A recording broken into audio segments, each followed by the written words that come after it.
Bakersfield. I mean, I'm sure you'd want the fight to be more here in locally, but hey, you know, you're back in the ring, and that's what's most important. I don't really mind where the venue is, you know, as long as there's a ring, an opponent, and I know he's ready and I am as well, so that's all that really matters, you know, be back in the mix of things. I walked away from acting to pursue my career, you know. I think it was taking too much of me to be in both, and I pulled myself out, and I mean, I apologized to Gersh and to my management for acting, and you know, they understood. And yeah. I think we found an understanding, which is, it's always awesome, you know. Did you, when you were acting, I mean, movie roles and Dancing with the Stars, what did you know more about yourself being away from the gym that maybe being here 24/7 you didn't realize? Or well, I definitely learned that I have a lot more than just boxing, you know. But at the end of the day, I took a step back, and this is what I like. This is what I love. It's my passion. So, hey, I'm gonna go out with a bang how I'm supposed to, you know. I shouldn't walk away from something I'm so gifted at and I enjoy doing just because I was presented with an opportunity like acting. People dream of that moment of being an actor, and I have actor and actress friends who have not just made it, and they're like, Victor, you're so lucky, but I'm not passionate about acting like they are yet. Maybe I'll get there one day, but hey, I'm still boxing. I mean, I'm 30 years old. Yeah. You feel do you feel that you're still, that hunger is still there more so now than what it was 5 years ago? Absolutely. I feel the hunger is definitely still there, because when I became world champion, I became world champion, but that was a short-lived experience for me. I mean, we all saw the Mayweather fight. I mean, people had the good things to say and their bad things to say, 50-50, but at the end of the day, what was in my heart, what was left with me, reaching a pinnacle that high and letting, or having my championship took away in that fashion and that quick, I was never satisfied. So, you know, I've just been blessed to be healthy enough to come back and refocus myself and get ready. Correct me if I'm wrong, you had a birth, a son or daughter? Yeah, I had a little baby boy. I had a baby boy, his name is Victor Ortiz. And the mom named him Victor. I named him Royal, because being from Kansas, we have the Kansas City Royals. So, yeah, so Victor Royal Ortiz. He is now 6 months old, and you know, I think he's probably part of the reason why I grew this hunger to redirect and keep chasing my goals. That motivation. Yeah, kind of keep chasing the hunger and the goals and the accomplishments that I want to accomplish, you know. Yeah. Saul Corral's fought, you know, a couple decent guys. Alvarado. What do you see in him? I'm sure he's going to want to come to fight. And you know, it's interesting because anytime I get a guy I'm going to fight against, they prepare to the maxes and their best. So I know that this guy's ready. So we did our best. I behaved completely with Coach Haas. This is one of the camps where I can honestly say that anything Coach Haas said, from sleeping times to waking times to eating times to whatever he said, he was the captain of the ship. I was one of the guys who was just a worker, but I went to work 110% this time around. So no shortcuts were took. So I think at this point in time, I'm in very good shape.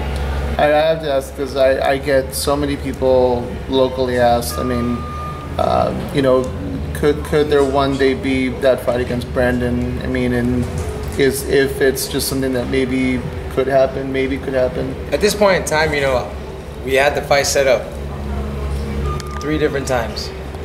I was February ready. and April, right? I was ready every time. I don't know what took place, what happened. I don't really care for that. At this point in time, listening to Al Heyman, Sam Watson, whatever they say goes. At this point in time, they've found that this fight is more convenient for me. Let's do it. Okay. And then last question. I mean, Kansas, Oxnard, Ventura. I mean, everything between world title. You feel your career's come full circle, or do you feel that, you know what, I know I could be just as good, if not the best, at 147? I feel I can still be one of the best at 147, absolutely. It's there for the taking. There's some gifted fighters in there, and my respects to them, but I think I have enough of what it takes to be up there and with them all. you know, I'm a complete fighter. I carry power, left-handed. I get all right haircuts. Is there one fighter at 147 you want to target, or is... At this point in time, just Saul Corral this Sunday. So, ready. I was speaking to Coach Haas, and he told me that he sees a lot of your, the things going outside of boxing, like your son's birth. It's been a benefit for you. He's telling me that it's almost easier for you to be a fighter now, to some extent. I think Coach Haas he has a lot of great advice and wise, you know, commentary there, man. Because before it was just me. I'd wake up, me. I'd wake up one morning and I was in a training camp. Yeah, I'm gonna go to New York today. Yeah, I'm gonna go to the Caribbean. I'm gonna go to London. I'm gonna go to Italy. You know, just hopping around. I guess selfish. Yeah. To a point. I just didn't have nothing to hold me down. And now I'm like, man, I'm gonna wake up. I'm gonna go down to Kansas. Just kidding. Yeah. And my son's like, ah! I'm like, oh, yeah. Just kidding. I was totally joking, Royal. Not going nowhere. When did it first hit you, Ortiz, that you were a father? When did you first, it's like, you know? It was almost, what do you think, Coach? It's pretty instinctual, no? Yeah. I don't know. I don't remember it actually hitting me. I just knew what was right from wrong, you know? Yeah. Actually, Coach got on my tail a couple times. He says, I'll never judge you, champ. But you could do the same thing that your parents did to you. Leave. Wow. And I won't judge you. Or you could step up and be the father that you didn't have. Wow. I looked at the little guy and I go, whoa. It was crazy because he just looked at me so empty, like he didn't know anything. He's done nothing wrong. He just sat there and probably smirked at me with maybe a little smile. Maybe he was just pooping though, I don't know. Looked the same. And then all of a sudden I go, damn. You know what? I'm here. I'm here, dude. Wow.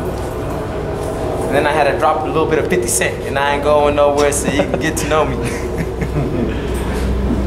So, but I've been enjoying it, you know. I mean, not the 2 in the morning wake up, you know, to make a bottle. That's not fun. But thankfully, we've been doing a little teamwork. The gal and myself, and my sweetheart, I fight against Corral soon, so. But this is like a month and a half ago. Yeah. I fight him very soon, so you got to wake up in the middle of the night, okay? Yeah.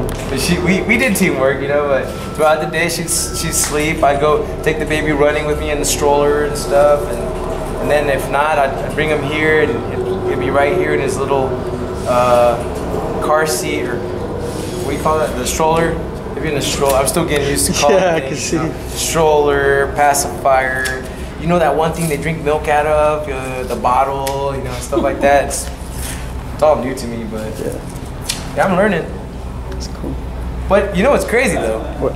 Everybody, no matter who you are, they're experts at having babies. All of a sudden when you have a baby. Yeah. So watch, when you have your kids, or if you do, you probably already know this. I didn't know this. Apparently after your babies are born, everybody and their mom knows exactly what to do to the baby, what's good for him, what's bad for him. I had the baby in the baby Carlos pack. You know those little baby Carlos pack? All I was missing was his sunglasses.